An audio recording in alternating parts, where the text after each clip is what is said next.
So I actually wanted to do this video about how to do research on the internet as a high school student and really give you some tips that I think are really important coming from a researcher myself. So if you don't know me, I am Professor Dave Basak. I'm Associate Professor of Innovation Strategy and Entrepreneurship. And I created this whole reciprocity project to give back as much as I possibly can. There's so many people that help me out that I want to pay the favor forward to help you out as much as I possibly can.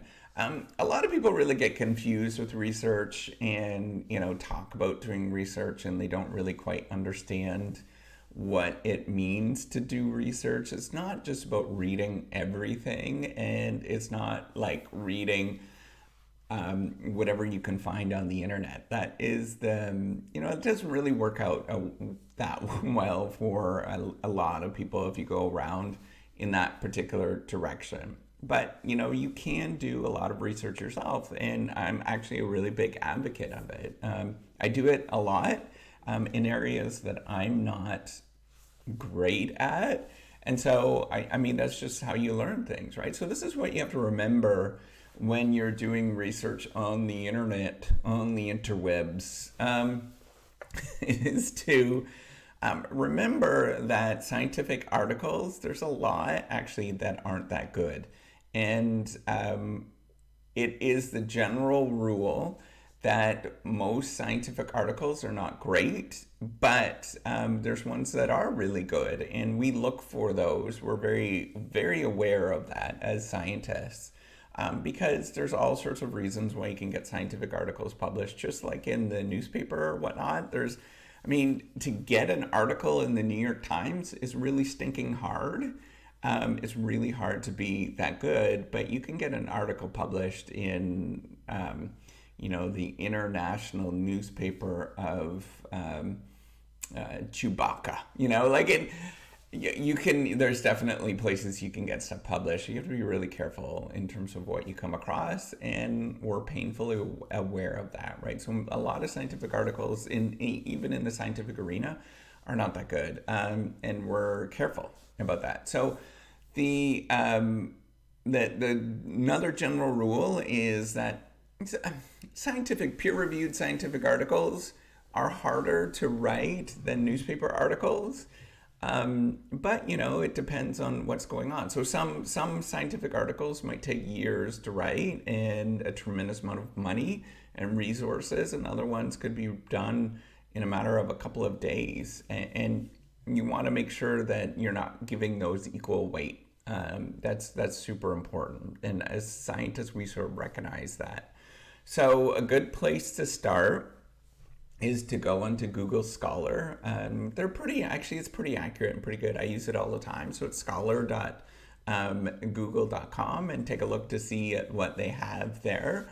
And, here's some other rules that you want to pay attention to. So books in general are not, especially books that are not highly cited, they're not really good resources. The ones that are highly cited, and lots of people cite them, that's a good indication that they're probably somewhat decent to pay attention to, but not always. And so you might want to pay attention to those. So what scientists generally do and researchers generally do is we look to see where it is published and what journal it's published.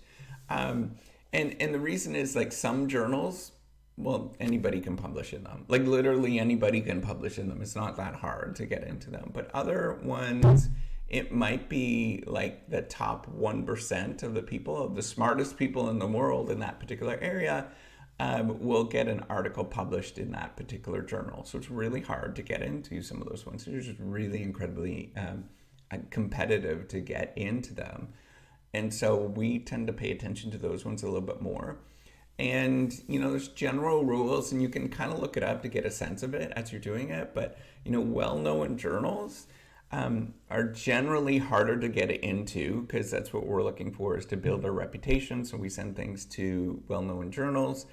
And it's a good heuristic to judge the article's quality. It's not always true in terms of, it's a great article, it's got good quality, it's going to be trustworthy. But, for the most part, if if you've heard of somebody talking about it, or there's other people citing it and talking about it online, it's probably a decent enough journal that you can pay attention to it. I think that's an important thing to remember.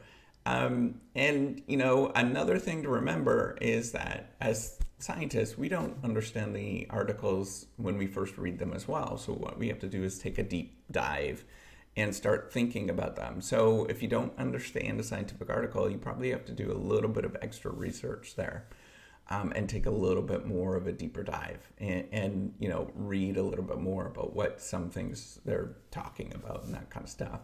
So that's what I would look for, is to really be careful. It's not just about is this a cited, do people cite this article?